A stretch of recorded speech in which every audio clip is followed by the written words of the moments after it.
La plénière de cette deuxième journée de conférence de la FRAVI, en fait, a concerné la riposte au nord et au sud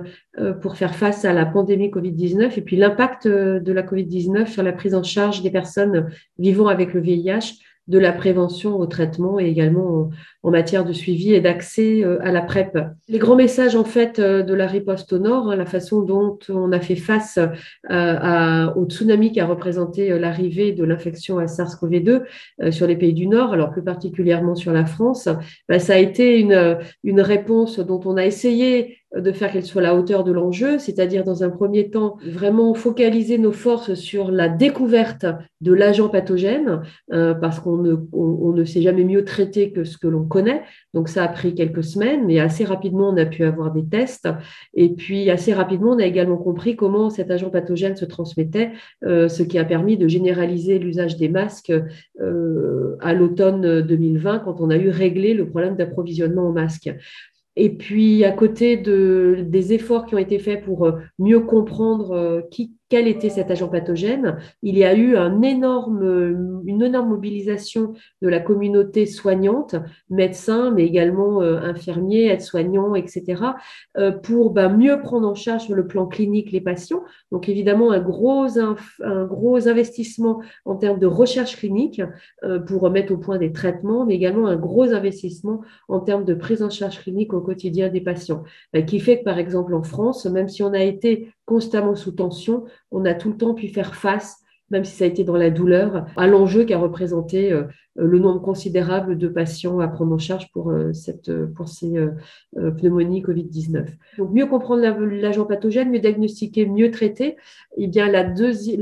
l'autre grand enjeu, ça a été mieux prévenir. Alors évidemment, dès le début, on a mis en place les gestes barrières et puis cette méthode un peu archaïque qui était celle du confinement, mais qui a permis de casser la courbe épidémique pour au moins laisser le temps au traitement d'arriver sur le marché et puis surtout de permettre le développement de ce qui a vraiment changé la donne, qui était la vaccination. Et on a, grâce à des technologies qui étaient en évaluation depuis de très nombreuses années, on a pu avoir très rapidement, finalement, en moins d'un an, des vaccins extrêmement efficaces et qui ont cassé la courbe de mortalité liée à la Covid-19. Donc, on peut dire que la riposte au nord, elle a été très structurée, elle a pris 2 ans, mais maintenant, au bout de 2 ans, on est quand même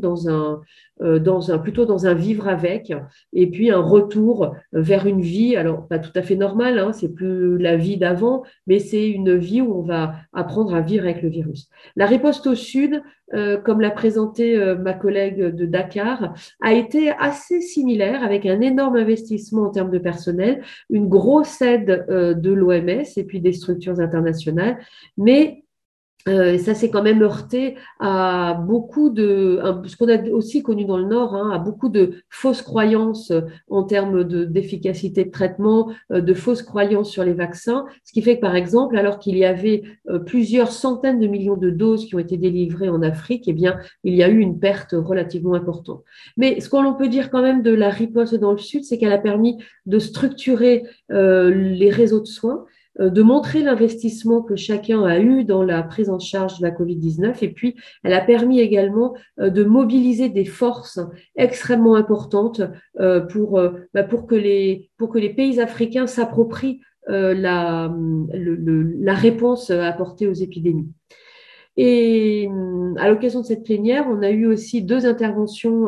extrêmement importantes, une de l'OMS et puis une de notre collègue Dominique Cossagliola sur comment est-ce qu'en France, la pandémie Covid-19 a affecté la prise en charge du VIH. Donc, il y a de gros moyens qui ont été mis à disposition des nombreux centres à travers le monde pour essayer de suivre au mieux les patients vivant avec le VIH, malgré les restrictions, malgré les confinements. Si je prends l'exemple plus précis de la France, qui nous concerne en premier lieu, il y a eu un vrai maintien du soin apporté aux patients vivant avec le VIH. En revanche, on a vu une chute très importante des prescriptions, en particulier des primo-prescriptions de PrEP, une chute très importante des diagnostics d'infection VIH, et puis quand même des critères qui nous alarment, eh bien, qui sont un nombre beaucoup plus faible de nouvelles infections VIH, probablement par manque de diagnostic. Et on pense que c'est non pas un manque, une diminution des infections, mais probablement un problème de diagnostic retardé, parce que pour la première fois, on voit de nouveau augmenter les diagnostics très tardifs, les premiers diagnostics très tardifs d'infection par le VIH. Donc, une entrée dans le soin beaucoup plus tardif, hein, et on sait que ça peut obérer la prise en charge ultérieure des patients. Donc, un impact relativement modéré quand on regarde avec une image un peu macro, hein, de la pandémie de Covid-19 sur la prise en charge du VIH. Mais quand on rentre un peu dans les détails, on se rend compte que